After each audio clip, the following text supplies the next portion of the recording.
Fala galera que acompanha o canal da Placar, boa noite para todos vocês. Estou aqui no Allianz Parque, onde acompanhei Palmeiras 1, Grêmio 0. Vamos falar um pouquinho dessa partida que, olha, eu vou confessar, apesar da vitória do Palmeiras, achei uma atuação decepcionante, principalmente por conta de como o Palmeiras começou o jogo. Começou com uma rotação altíssima, tanto que chegou ao gol logo cedo, um belíssimo gol. Passe foi do Piquerez para o Maurício, do Maurício para uma bela finalização do Facundo Torres. E aí parecia que o Palmeiras até ia golear o Grêmio, que tem muita dificuldade técnica, e não foi assim. É bem verdade que o Palmeiras não sofreu durante o jogo, assim, não sofreu muito, deu até algumas oportunidades ao Grêmio, e aí eu destaco uma belíssima defesa do Everton num chute do Pavon.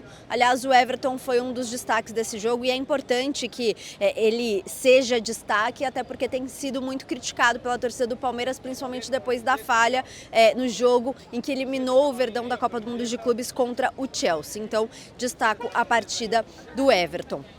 Mas é isso, o Palmeiras tem uma deficiência ofensiva que a gente precisa destacar. É um jogo que o Palmeiras poderia ter feito muitos gols.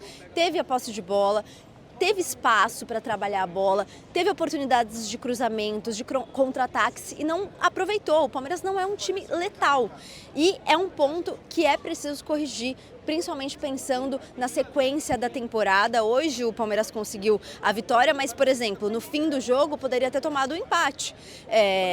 Isso aconteceu também contra o Fluminense e contra o Atlético Mineiro. O Palmeiras vence, mas não consegue terminar a partida de uma forma tranquila. Então o Palmeiras precisa corrigir essa parte ofensiva. É um time muitas vezes moroso. A primeira parte, o primeiro tempo do Palmeiras, como eu disse, começou muito bem, começou com alta intensidade, mas depois, qual foi a chance que o Palmeiras teve? Um chute do Evangelista. No segundo tempo, um jogo ruim, essa é a verdade. Um jogo ruim para quem assistiu. Os dois times não criaram muito, não tiveram muitas oportunidades.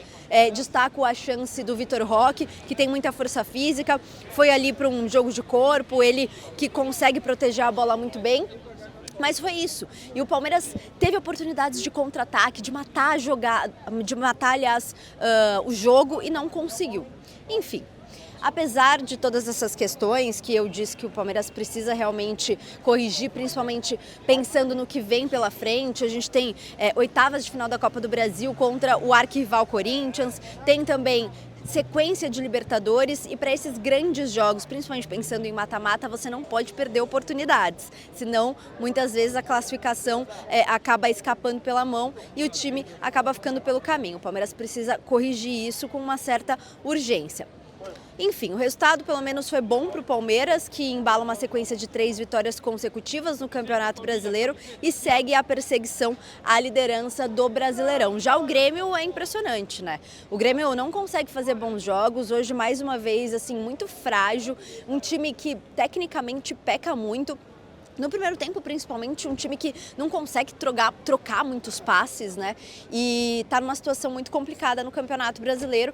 Desde a pausa para a Copa do Mundo, aliás, desde a volta da Copa do Mundo de Clubes, o Grêmio ainda não venceu no Brasileirão e o Mano Menezes vai ter muito trabalho pela frente. O Grêmio, pelo menos, está se movimentando no mercado e o Palmeiras também precisa se movimentar no mercado porque precisa de uma peça de reposição para o Richard Rios, isso é fato. E eu, Isabela, acho que o Palmeiras precisava muito também de um homem de criação, porque é isso, em muitos jogos o Palmeiras tem a posse de bola, tem chance de criar oportunidades, mas não tem muita criatividade, não tem alternativas. O Palmeiras não tem esse homem criativo no meio campo e seria muito interessante que a diretoria buscasse esse homem criativo nessa janela de transferências. Não sei se isso vai acontecer, mas seria uma boa contratação, uma peça que o Palmeiras precisa, que está fazendo muita falta. E aí, o que você achou desse jogo? Comenta aqui pra mim.